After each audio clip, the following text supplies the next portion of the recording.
తమిళ సినీ పరిశ్రమలో దళపతిగా వెలిగిపోతూ ఇప్పుడు రాజకీయాల్లో కూడా సత్తా చాటాలని చూస్తున్న టీవీకే అధినేత విజయ్ గారికి ఒకేసారి 2 భారీ శాకులు తగిలాయి. ఏంటంటే ఒకవైపు రాజకీయ భవిష్యత్తు, మరోవైపు వ్యక్తిగత జీవితం. ఈ రెండింటికి సంబంధించి తమిళనాడు కోర్టులో కీలక విచారణ జరిగింది. ముఖ్యంగా ఆయన దాఖలు చేసిన ఎన్నికల అఫిడవిట్ ఇప్పుడు పెద్ద చర్చకు దారితీస్తుంది.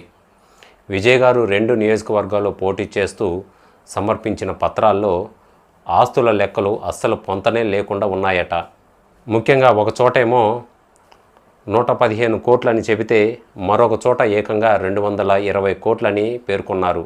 అంటే ఈ 100 కోట్ల తేడాని కేవలం క్లరికల్ పొరపాటు అని కొట్టి పారేయలేమని, ఇది కావాలని ఆస్తులను దాచిపెట్టే ప్రయత్నమేనని మద్రాస్ హైకోర్టు తీవ్రంగా పరిగణించింది.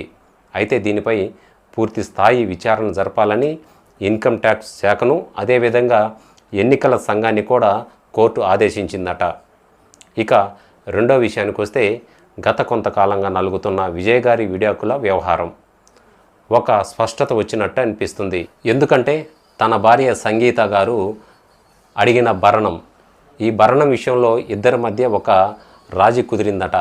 ముఖ్యంగా మొదట 250 కోట్లు డిమాండ్ చేసినట్లు వార్తలు వచ్చినా ఇప్పుడు మాత్రం అది కేవలం 35 కోట్లు ఇచ్చేందుకే విజయ్ గారు అంగీకరించినట్లు తెలుస్తుంది. అంతేకాకుండా తన ఇద్దరు పిల్లల భవిష్యత్తు కూడా, వారు చదువు, అదేవిధంగా ఇతర బాధ్యతలన్నీ కూడా దగ్గరుండి చూసుకుంటానని విజయ్ గారు తన కోర్టుకు హామీ ఇచ్చారు. ఈ విడాకుల అంశంపై జూన్ 15న తుది తీర్పు వచ్చే అవకాశం ఉంది. ఏది ఏమైనా ఒక భారీ పార్టీని నడుపుతూ కింగ్ మేకర్ అవ్వాలని కలలు కంటున్న ఈ సమయంలోనే ఇటువంటి ఆస్తుల వివాదాలు, అదేవిధంగా వ్యక్తిగత వివాదాలు విజయ్ గారి రాజకీయ ఇమేజ్ని దెబ్బతీస్తాయా అన్నదే ఇప్పుడు హాట్ టాపిక్గా మారింది. దీనిపై మీ యొక్క అభిప్రాయాన్ని కామెంట్ సెక్షన్లో తెలియజేయండి. మరో మంచి వీడియోతో మళ్ళీ మీ ముందుకు వస్తాను. అంతవరకు ధన్యవాదాలు.